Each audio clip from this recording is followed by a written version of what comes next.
discussed yesterday glass transition temperature Tg, and today is the turn to discuss determination of glass transition temperature. Different methods हैं. Differential thermal analysis is the first method, DTA इसको बोलते हैं. इसमें polymer sample को और एक reference sample को एक इंस्ट्रूमेंट होता है, उसमें हम हीट करते हैं at a constant rate of temperature increase. एक ही रेट पे टेम्परेचर इंक्रीज करेगा.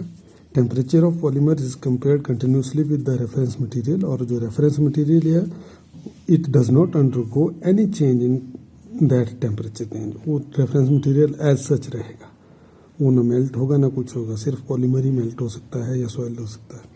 ठीक है. Change in temperature between the polymer and the reference is a function of different specific heats of the two substances.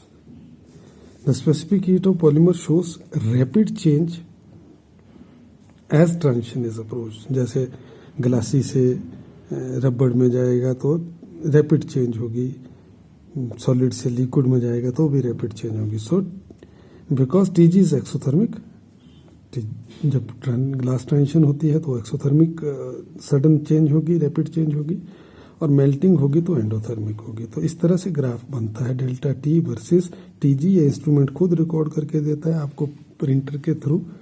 जो ऊपर को पीक जाएगी दैट इज एक्सोथर्मिक, जो नीचे को आएगी दैट इज एंडोथर्मिक. तो ये इस तरह से जो पहली है आपकी exothermic peak I that is glass transition temperature, और एंडोथर्मिक आई जैसे रबड़ से गम बना तो मेल्ट हुआ रबड़, तब गम जाके बना तो melting temperature 1.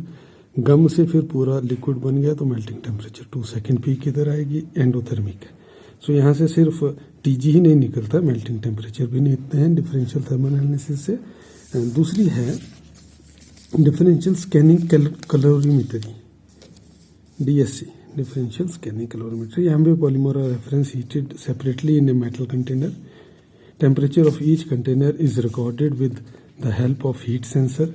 If the sample absorb heat suddenly, जब भी वो ट्रांजिशन आएगी, ग्लास ट्रांजिशन आएगी या कुछ भी आएगी तो वो हीट एब्जॉर्ब करेगा suddenly, and this is indicated by sensor, और सेंसर इसको इंडिकेट करेगा. विच इनिशिएट, कब, तब वो करंट फ्लो कर देता है इनिशिएट जैसे ही रैपिड चेंज हो through the heater to compare heat loss. ये current, electric change in flow of current is the measure of Tg is determined as this. Electric flow है, इसमें इस तरह से चेंजेस आ रही हैं, इस तरह से जो तो पहली फास्ट चेंज आई और ऊपर को गई और फिर उसके बाद ऑलमोस्ट धीरे धीरे बढ़ती है, तो this is called glass transition temperature and this is melting temperature. इसी तरह से एक डायलेटोमेट्री है, तो इसमें पॉलीमर सैंपल को हीट करते हैं और उसका हम, अगर आपका पॉलीमर है ग्लासी से रबड़ी को जाएगा, अगर क्रिस्टलाइन है तो थर्मोप्लास्टिक हो जाएगा, उसके बाद लिक्विड स्टेज में आएगा. और जैसी चेंज होती है ग्लास से रबड़ में जाएगा तो वॉल्यूम बढ़ता है, वॉल्यूम एक्सपेंड होता है. Change in specific volume is recorded with temperature, और इस तरह का ग्राफ आता है. अगर क्रिस्टलाइन है तो ये ऐसे धीरे धीरे बढ़ेगा, फिर ऊपर को बढ़ेगा, फिर कांस्टेंट हो जाएगा. जो पहली किंक आएगी that is glass transition temperature.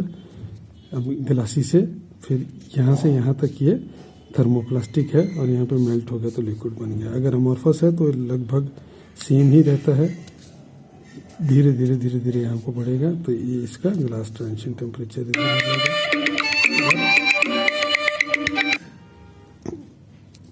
तो इस तरह से ये आपके ग्लास ट्रांजिशन टेम्परेचर इससे निकल गया. फिर आती है बारी आपकी फ्री वॉल्यूम थ्योरी की. Free volume theory is the free space between chains. Polymer chain के बीच में फ्री वॉल्यूम, फ्री स्पेस होता है. ठीक है. चेन्स जब हैं तो खाली जगह रह जाती है, खाली जगह रह जाती है.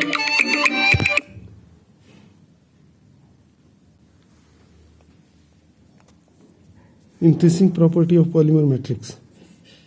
फ्री वॉल्यूम जो है वो अंदरूनी प्रॉपर्टी है पॉलीमर मैट्रिक्स की. अमॉर्फस में ज़्यादा फ्री वॉल्यूम होगा, क्रिस्टलाइन में कम होगा। Free volume irregular in shape होता है और रेगुलर इन साइज होता है। फ्री वॉल्यूम को ऐसे लिखा जाता है V total volume minus occupied volume. तो ये इस तरह से अगर हम इसको थ्रू आउट V से डिवाइड कर देंगे तो F रह जाएगा इधर, F is equal to V upon V 1 minus V occupied upon V। तो इस तरह से वॉल्यूम को जब हम किसी के पॉलीमर के वॉल्यूम को जब मान लो कूलिंग कर रहे हैं हम, इतना वॉल्यूम था उसका, वो जैसे कूल होता है तो B तक कैसे आएगा, फिर एकदम शार्प डिक्रीज हो जाएगा volume. This is called glass transition temperature. अब ये सॉलिड बन जाएगा, ग्लासी बन जाएगा। हम टेम्परेचर C से D तक ही मेजर कर सकते हैं, इसके बाद बहुत माइनस टेम्परेचर चाहिए होगा तो हम एक्सट्रापोलेट करेंगे और यहाँ पे जहाँ पहुँचेगा दैट इज कॉल्ड V0। ठीक है। फ्री वॉल्यूम क्या होता है? V minus V0। किसी भी टेम्परेचर का वॉल्यूम, अगर यहाँ पे D का वॉल्यूम होगा तो वो V होगा। टेम्परेचर ये ले लिया, इसमें से इसको माइनस किया, यहाँ पे फ्री वॉल्यूम हुआ। C पे ये टेम्परेचर, ये वॉल्यूम हम लेंगे जो थोड़ा बड़ा है और यहाँ से V0 माइनस करेंगे तो ये फ्री वॉल्यूम निकल जाएगा। B के ऊपर जो वॉल्यूम होगा that is will be V। V0 तो सेम रहेगा, तो वो फ्री वॉल्यूम बोलने का मतलब बढ़ता रहेगा with rise in temperature. William Landel Ferry equation, ये लास्ट थोड़ी सी मैथमेटिकल इक्वेशन है। Temperature dependence of polymer viscosity के लिए इसने वो किया है। Flow and deformation behaviour of polymer are time and temperature dependent. Variation of viscosity with temperature is given by Arrhenius equation as eta is equal to Arrhenius constant A exponential of E upon RT. E is activation energy, R is gas constant, T is that temperature. Log अगर मैं ले लूँगा इसका तो आपकी किताब में log ही लिखा है, ये मैंने यहाँ पे लॉग लिख दिया, sorry, this it should be natural log, LN natural log. नीचे मैंने ठीक भी कर दिया कई जगह। नेचुरल लॉग करना है E अपॉन RT, और इस तरह से जब हम प्लॉट मिलाते हैं natural log of eta upon 1 upon T तो इस तरह से ग्राफ आता है। इसकी एक्सट्रीमुलेशन करेंगे। Intercept is natural log A, this slope this divided by this is called E upon R। तो E यहाँ से निकल जाता है, R आपको पता है, स्लोप से E निकल जाएगा और इंटरसेप्ट से नेचुरल लॉग A निकल जाएगा, तो हम निकाल सकते हैं ईटा। एक अदर इक्वेशन है डूलिटल ने दी थी, उसने ईटा को B into exponential of B upon F at a given temperature T। ये टेम्परेचर मल्टीप्लाइड बाय T नहीं है, at a temperature T। F at any temperature T is written as FT। At glass temperature it is written as FG, so that's why it is FT, where F is fractional free volume.